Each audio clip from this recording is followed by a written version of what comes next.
So if you are getting the RF Con error here on your Conlog, there are a few things that you may want to do here.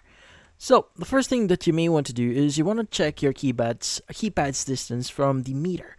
Now this error often shows because the keypad or interface can't communicate with the main meter. So move the keypad closer here, ideally around like 50 meters off the meter here, so the RF link is stronger. So in this case, go ahead and just check that out.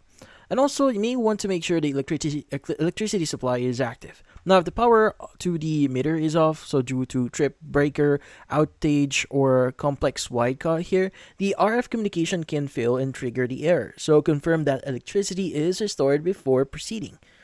And next is you may want to use the reset codes on the meter keypad.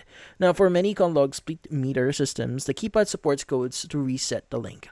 So try entering the meter number like a pound sign 036 meter or something like that. So it depends on your model here. So it's a pound sign 36 pound 123456. So yeah. Next thing that you may want to do is you may want to inspect for obvious physical obstructions or damage. Now, sometimes metal enclosures or large appliances interface with RF signals here.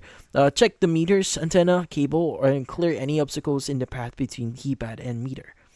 And when it shows, or if it shows, contact your service provider or a technician here. Now, if the problem still persists here, when none of the steps or the fixes resolve it for you before, so the issue may lie deeper here: faulty antenna, module failure, incorrect linking. At this point, call your electricity supplier or qualified technician who can intervene with specialized tools. But that's about it. So hopefully this video is able to help you like and subscribe to our channel. Thank you for watching.